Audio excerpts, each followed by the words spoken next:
itu mendeteksi tombol telepon menggunakan frekuensi dengan metode DTMF.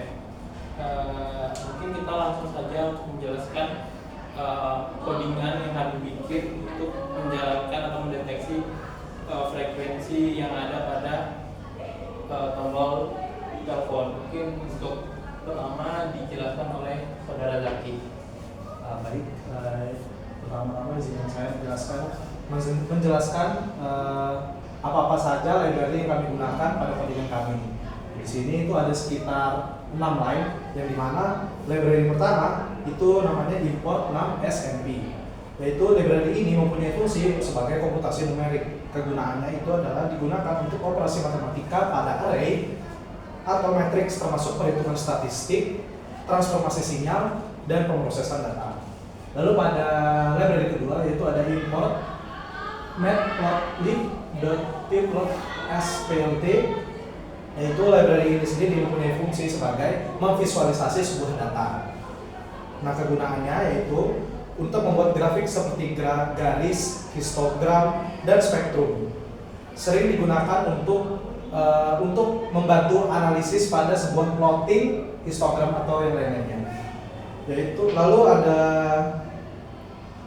library ketiga yaitu scp.io, yaitu mempunyai fungsi sebagai membaca dan menulis file audio.wav ini, yang dimana .wav ini sendiri itu menjadi main disk yang akan kita gunakan di project kami ini. Lalu untuk library keempat itu mempunyai fungsi untuk pemrosesan sinyal, yang dimana mendeteksi puncak atau peak dalam data sinyal, misalnya untuk mendeteksi frekuensi dominan dalam analisis DTMF atau spektrum suara. Lalu ada library import os, yang dimana mempunyai fungsi modul standar Python untuk operasi sistem file. Nah, kegunaannya itu sendiri digunakan untuk memanipulasi file dan direktori seperti membuat, menghapus, atau mengecek keberadaan folder atau file. Lalu ada library terakhir atau import shuttle, yang dimana mempunyai fungsi sebagai modul standar Python untuk operasi file tingkat tinggi. Kegunaannya itu sering digunakan untuk menyalin, memindahkan, atau menghapus seluruh direktori, misalnya menghapus folder lama dan membuat ulang folder baru untuk hasil outputnya. Nah, kemudian kita akan masuk ke dalam penjelasan inisiasi dari setupnya itu sendiri. Bisa dilihat dari output underscore dir sama dengan DTMF result.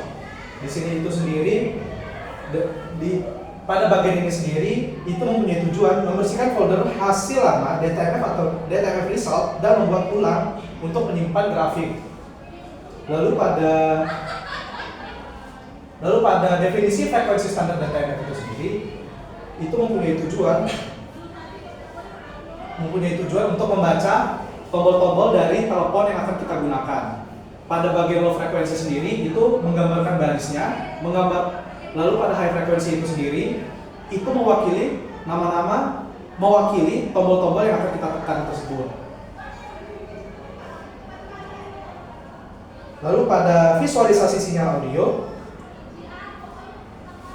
nah, pada visualisasi sinyal audio itu sendiri, adanya bagian ini itu mempunyai tujuan agar file WAV itu dapat dibaca dan memplot sinyal dalam domain waktu.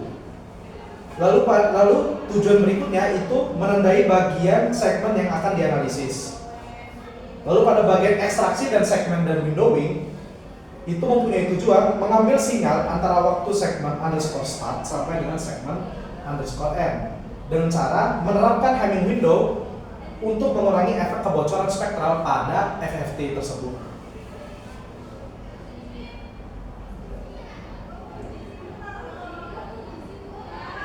Nah,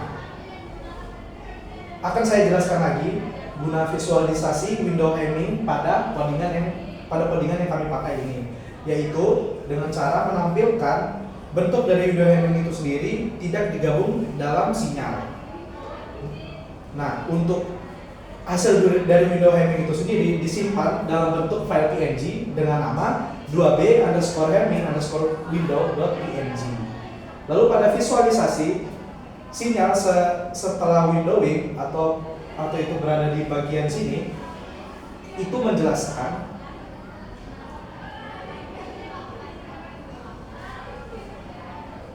untuk menjelaskan title yang akan ditampilkan, yaitu ada berupa sinyal asli, sinyal plus window hemming.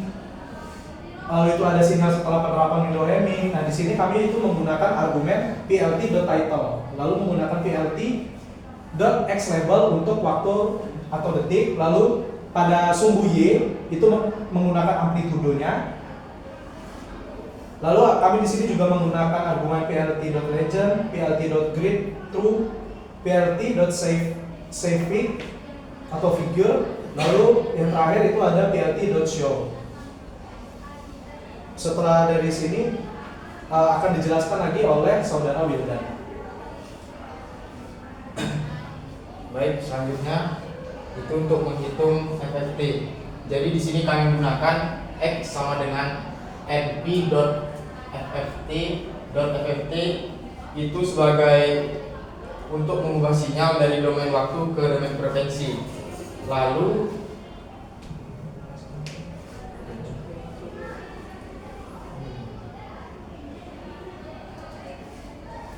untuk menghitung magnitudonya, di sini kami menggunakan Xmax sama dengan np.abs.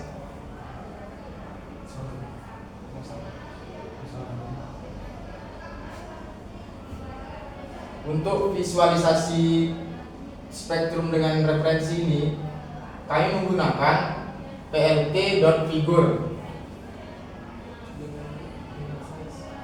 dengan size 10,5 dan plt.plot frekuensi Xmax ini digunakan untuk menampilkan garis-garis vertikal pada spektrum sebagai referensi DTMF standar dan membantu memverifikasi apakah puncak sinyal sesuai dengan frekuensi DTMF. Next look.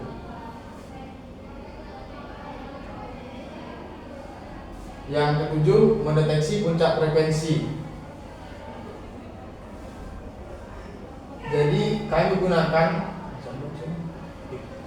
pitch sama dengan find pitch Xmax untuk height-nya 0,01, distance-nya 20, 0.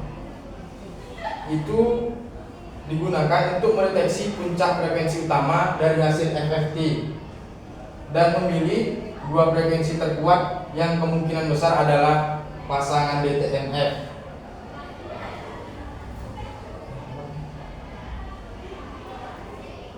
Untuk selanjutnya ini identifikasi tombol DTMF. Jadi kami menggunakan roll IDX sama dengan roll IDX. Untuk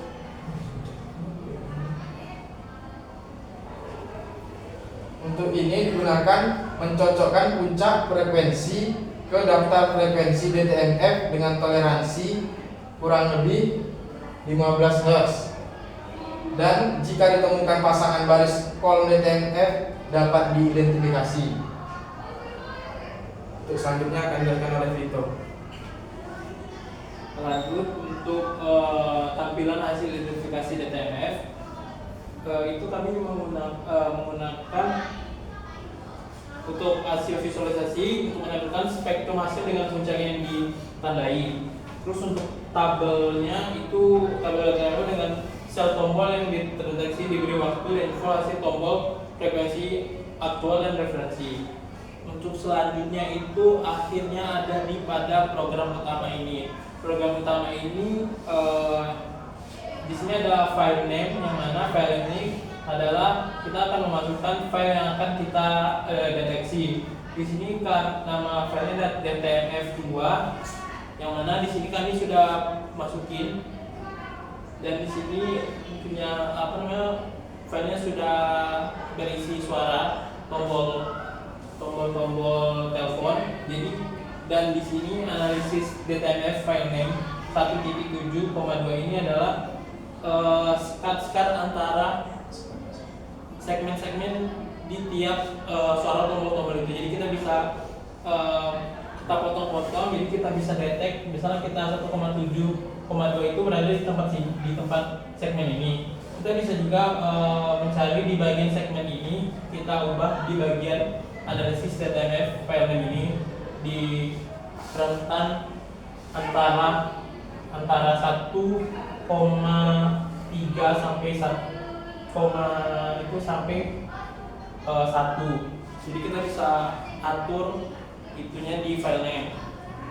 Jadi kita bisa mendeteksi itu di suara berapa, dan hasilnya kita bisa lihat hasil discrete sebelum windowing di segmen ini. Dan itu kita bisa melihat fungsi window hemming tadi juga seperti ini hasilnya di segmen yang kita pilih. Untuk sinyal setelah penerapan window hemmingnya seperti ini. Dan yang warna biru itu adalah sinyal asli, dan yang sinyal warna tadi yang ini yaitu sinyal plus window hemmingnya. Untuk bagian real dari hasil FFT mungkin kita show view. Untuk bagian real dari hasil FFT dan bagian imaginer dari hasil FFT, terus di sini kita juga menampilkan spektrum amplitudo, magnitudo, FFT denormalisasi ya, dan spektrum fase. Nah, di sini kita bisa mendeteksi tombol berapa di segmen itu yang kita pilih di spektrum frekuensi dengan referensi DTMF. Sini kita lihat di sini puncak yang paling tinggi ini adalah tombol-tombol yang tadi kita deteksi di segmen tertentu yang kita pilih. Di sini berarti di 770 Hz, dan yang keduanya adalah 1336. Dari sini kita bisa tahu berapa nomor yang dipencet ada suara file tadi. Nah, jadi kan kalau di sini kan tidak ada dapat terdeteksi tombol DTMF yang baik karena tidak ada rentan yang pas. Jadi kita ngambil perkiraan antara nilai-nilai ini itu di nomor apa. Di sini kan 370 Hz sampai 1336 Hz. Jadi kita bisa lihat dari file dari outputan kita tadi, inputan kita tadi pada codingan.